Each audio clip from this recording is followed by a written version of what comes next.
तारीख 2 अप्रैल 2018। जगह मध्य प्रदेश का ग्वालियर शहर। पूरे इलाके में कर्फ्यू लगा हुआ था। जगह जगह प्रदर्शनकारी प्रदर्शन कर रहे थे। उपद्रवियों ने कुछ इस तरीके से तांडव मचा रखा था कि 2 लोगों की मौत भी हो चुकी थी और वजह थी SC/ST एक्ट में संशोधन।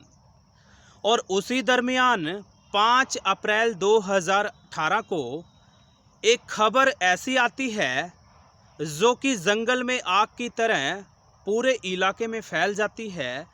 दरअसल उसी तिकोनिया इलाके का रहने वाला उमेश कुशवाहा नाम का एक व्यक्ति, जिसके अपने ही घर में घुसकर कुछ लोगों ने बेदर्दी से निर्मम तरीके से तेजधार हथियार से मार मार कर काट काट कर मौत की नींद सुला दिया। और जैसे ही ये खबर देश दुनिया में बैठे हुए लोगों तक पहुंचती है, कहीं ना कहीं लोगों के दिल और दिमाग में सनसनी फैल जाती है, लोगों को सोचने और समझने पर मजबूर कर देती है। तो साथियों, स्वागत है आप सभी का आज की एक और नई घटना कहानी में, एक और नई वीडियो में। मैं हूं आपका अपना सुशील कश्यप, हरियाणा से। और दरअसल आज की जो हमारी सनसनीखेज घटना और कहानी है वो संबंधित है मध्य प्रदेश से। मध्य प्रदेश का एक जाना माना शहर है ग्वालियर, और उसी ग्वालियर शहर का एक थाना पड़ता है मुरैरा, और उसी मुरैरा थाने के अंतर्गत एक इलाका पड़ता है तिकोनिया चौक, और उसी तिकोनिया चौक का रहने वाला है उमेश कुशवाहा। वही उमेश कुशवाहा जिसकी उम्र की बात करें तो 45 साल है। पत्नी का नाम है ममता, और ममता की उम्र की बात करें तो 38 साल बताई जा रही है। और परिवार में 2 बच्चे भी हैं, जिसमें से एक का नाम है प्रदीप तो दूसरे का नाम है नवीन। दोनों ही बच्चे अच्छे खासे स्कूल में पढ़ते हैं, शायद इसलिए ताकि उनके भविष्य को सुनहरा बनाया जा सके।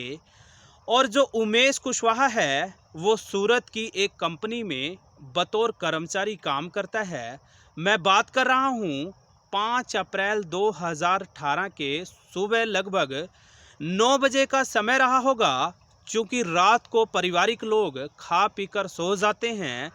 और जैसे ही सुबह होती है तो ममता नाम की वो महिला उठ खड़ी होती है, और जैसे ही कमरे से बाहर जाती है तो ये देखकर चीखने और चिल्लाने लगती है कि उसका पति उमेश कुशवाहा घर के बाहर औंधे मुंह लेटा हुआ है, पड़ा हुआ है, जिसके शरीर पर जगह जगह तेजधार हथियार से घाव किए गए हैं।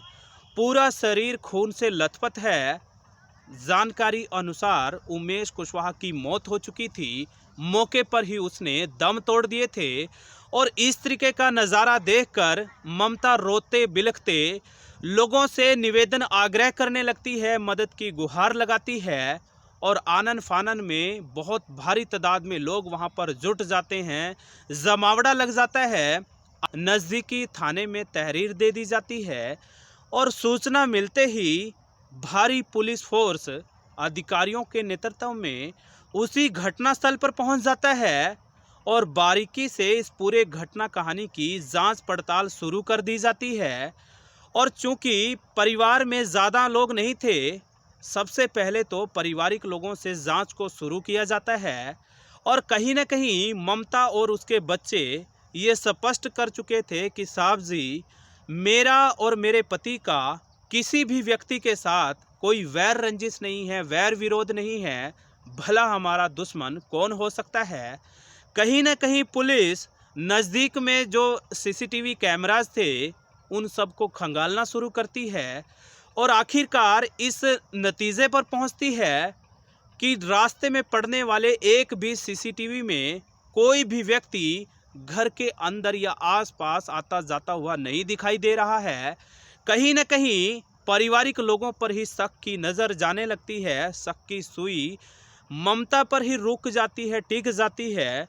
और ममता से पहले प्यार से, फिर सख्ती से जब पुलिस अपने तरीके से पूछताछ करती है तो ममता सहयोग और सपोर्ट करने की बजाय पुलिस के तमाम कर्मचारी और अधिकारियों पर टूट पड़ती है। उनको भला बुरा कहने लगती है कि साहब जी, आप किस तरीके की बेहुदा और नाजायज़ बातें कर रहे हो। मैं उनकी पत्नी थी, भला मैं अपने पति का कैसे हत्या कर सकती हूँ? आप ज़रा सोच समझ कर सवाल करिएगा।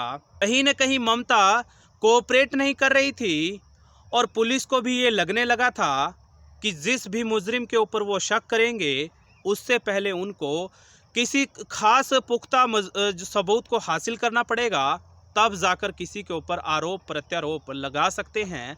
और शायद इसी वजह से पुलिस ने सबसे पहले सबूत इकट्ठा करने की ज़रूरत समझी और उसी दरमियान जो है पुलिस ममता की सीडीआर कॉल डिटेल को खंगालने लगती है और ममता के मोबाइल नंबर की सीडीआर से एक ऐसा नंबर जो रह रहकर जांच दल की दिल और दिमाग में खटकने लगता है, रड़कने लगता है, जिस मोबाइल नंबर से एक दो बार नहीं, दो चार बार नहीं, बल्कि हज़ारों बार बात की गई थी, वो भी लंबे लंबे अरसे तक। यहाँ तक कि जिस दिन ये पूरी घटना कहानी घटित हुई, उस दिन भी देर रात्रि ममता ने उस नंबर पर टेलीफोन किया था।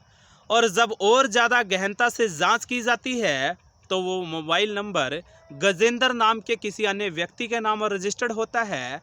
जब ममता के समक्ष इस सीडीआर रिपोर्ट को सामने रख के सख्ती से पूछताछ की जाती है तो पहले तो ममता तमाम तरीके की मनगढ़ंत कहानियां सुनाने लगती है, लेकिन आखिरकार पुलिस के तमाम सवालों के सामने ममता को नतमस्तक होना पड़ता है, झुकना पड़ता है और ये कबूल करती है कि साहब जी, ये गजेंद्र मेरा फुफीरा देवर लगता है जो कि हमारे घर के मकान के ऊपर वाले कमरे में रहता है। पूरी घटना कहानी की जो शुरुआत होती है वो जानने के लिए, समझने के लिए आप लोगों को कुछ साल पहले लेकर चलता हूँ, जब उमेश और ममता की शादी होती है। ममता देखने में भी बेहद ज़्यादा खूबसूरत बताई जा रही है और शुरुआती सालों में ममता और उमेश कुशवाहा, साथ ही साथ उन दोनों लोगों के पारिवारिक सदस्य अपनी शादी से बेहद ज़्यादा खुश थे। कहीं न कहीं हंसी खुशी घर परिवार का गुजर बसर कर रहे थे। उधर उमेश भी दूर सूरत में जाकर के एक कंपनी में बतौर कर्मचारी काम कर रहा था और जो भी कमाया करता था समय रहते अपनी बीवी बच्चों को भेज दिया करता था ताकि उनकी ज़रूरतों को समय रहते पूरा कर सके। जो भी उम्मीद और उपेक्षाएं उमेश के बच्चे और उसकी पत्नी उससे लगाया करती थी, वो कोशिश करता था उन सभी उम्मीद और उपेक्षाओं पर वो खरा उतर सके। और कहीं ना कहीं जो ममता थी उसको ये महसूस होता है कि उसका जो पति है उमेश कुशवाहा, वो जिस तरीके से प्रॉपर समय उसको देना चाहिए नहीं दे पा रहा है। साथ ही साथ तमाम तरीके के जो सपने उसने सजोए थे उन सपनों को भी उसका पति नहीं पूरा कर पाया। और इसी वजह से जो उसका फुफेरा देवर था गजेंद्र, चूँकि वो उसके घर पर ही रहा करता था, खाली समय में उससे गुफ्तगू किया करता था, गप्पे लड़ाया करता था और चूँकि रिश्ते में वो उसका देवर था तो आए दिन हर दिन उसके साथ वो हंसी मजाक भी कर लिया करता था। मजाक ही मजाक में, बातों ही बातों में गजेंद्र और ममता एक दूसरे के इतने ज़्यादा नज़दीक आ जाते हैं जितने नज़दीक शायद उनको नहीं आना चाहिए। आगे चलकर दिन भी बीतने लगते हैं और समय बीतने के साथ साथ उनके बीच में प्रेम प्रसंग चल पड़ता है। एक दूसरे के साथ गजेंद्र और ममता बेइंतहा मोहब्बत और प्यार करने लगते हैं और एक दिन गजेंद्र ममता को बोलता है कि मैं तुमसे इतना ज़्यादा प्यार और मोहब्बत करता हूँ कि रत्ती भर भी तुम्हारे बिना नहीं जी सकता। अब जीऊँगा तो तुम्हारे साथ, मरूँगा तो तुम्हारे साथ। वो कहता है कि मैं तुम्हारे साथ शादी करना चाहता हूँ और उसी बीच ममता बोलती है कि कुछ तो शर्म करो, शायद तुम्हें नहीं पता कि मैं ऑलरेडी शादीशुदा हूँ और मेरे 2 बच्चे भी हैं, तुम कैसी बेहुदा बातें कर रहे हो। लेकिन वो गजेंद्र ठान चुका था, मान चुका था कि कुछ भी हो जाए मैं तुम्हारा हूँ, तुम मेरी हो और तुम्हारे और मेरे बीच में कोई भी आएगा तो इस दुनिया से ही उसको मैं चलता कर दूंगा। यानी कि वो ठान चुका था कि ममता के पति उमेश कुशवाहा को, यानी कि अपने फुफेरे भाई को इस दुनिया से वो उठा देगा, सदा सदा के लिए मौत की नींद सुला देगा। और उसी के लिए वो प्लान करता है, रणनीति तैयार करता है और एक दिन होता कुछ यूं कि उमेश कुशवाहा को एक पड़ोसी के माध्यम से ये जानकारी हाथ लग चुकी थी कि उसकी जो पत्नी है, जिसके ऊपर उमेश कुशवाहा बेइंतहा विश्वास करता था और उसी के भरोसे को उसकी पत्नी तोड़ रही है, किसी और के साथ नाजायज रिश्ता रखती है।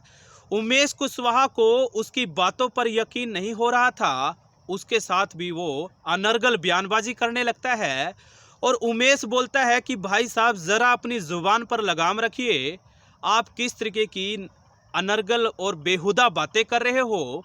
मेरी पत्नी ऐसी नहीं है, वो मुझसे बेइंतहा मोहब्बत करती है, भला वो मेरे साथ धोखा कैसे कर सकती है। लेकिन आखिरकार वो जो उमेश कुशवाहा था, वो इस दिन की और इस मकसद की मौके की फिराक में था कि कब वो अपनी पत्नी को रंगे हाथ पकड़े और उसी को लेकर के वो मौके की तलाश में रहता था। और एक दिन होता कुछ यूँ है कि ममता के मोबाइल नंबर से वो कॉल करता है और वो कॉल किसी और का नहीं बल्कि गजेंद्र का होता है। उसके फ़ोन में तमाम तरीके के फ़ोटोज़ और वीडियोज़ मिलते हैं जो ये स्पष्ट करने के लिए नाकाफ़ी थे कि ममता यानी उसकी पत्नी का उसके ही फुफेरे भाई के साथ नाजायज़ रिश्ता है। और उसी दौरान जब वो उसके साथ बहस कर रहा था, उससे तमाम तरीके से सवाल जवाब कर रहा था, उसी बीच गजेंद्र टपक पड़ता है और देखते ही देखते गजेंद्र के साथ भी हाथापाई होने लगती है, बहस होने लगती है।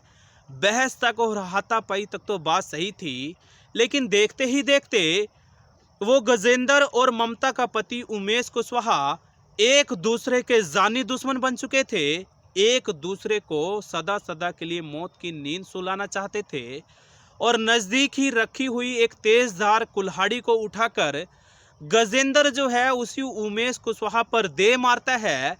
और देखते ही देखते एक बार नहीं, दो बार नहीं, तब तक मारता और काटता ही जाता है जब तक कि वो उमेश कुशवाहा नाम का व्यक्ति दम ना तोड़ दे। और कहीं ना कहीं उसने मौके पर ही दम तोड़ दिए, चारों तरफ खून बिखर चुका था। और उसी दरमियान वही जो गजेंद्र था वहाँ से निकल पड़ता है और ममता को बोलता है कि तुम्हें कुछ इस तरीके से मनगढ़ंत कहानी बनानी है जिससे कि ना पुलिस और ना ही ना सगे संबंधियों को ये लगे कि उसने उसकी हत्या की है और ना ही उनको ये पता चले कि तुमने मेरा साथ दिया है। लेकिन जैसे ही घटना कहानी का तमाम लोगों को पता चलता है तो कहीं ना कहीं तमाम तरीके की प्रतिक्रियाएं आ रही हैं, तमाम तरीके की अनर्गल बयानबाजी हो रही है। बहरहाल पूरे मामले में एफआईआर तो पहले ही पंजीकृत करी जा चुकी थी। तमाम मामले में संगीन धाराओं को जोड़कर जो भी संलिप्त लोग थे उनको गिरफ्तार कर लिया गया है। माननीय अदालत के समक्ष तमाम गवाहों को मद्देनज़र रखते हुए, तमाम सबूतों को मद्देनज़र रखते हुए सख्त से सख्त सज़ा सुनाई जा चुकी है। और जो भी मुजरिम अपराधी थे सलाखों के पीछे काल कोठड़ी में डाल दिए गए हैं। और ये भी कहा जा रहा है कि तमाम अपराधी मुजरिम सलाखों के पीछे काल कोठड़ी में बैठकर अपने किए गए कारनामों का पछतावा कर रहे होंगे। लेकिन इस घटना कहानी ने जैसे ही देश दुनिया में सुर्खियां बटोरी तो लोगों को सोचने समझने पर मजबूर कर दिया, लोगों को सख्ते में डाल दिया। साथियों, ये थी आज की हमारी घटना कहानी। कैसे लगी फिर हाजिर होऊंगा, तब तक के लिए मुझे दीजिए विदाई।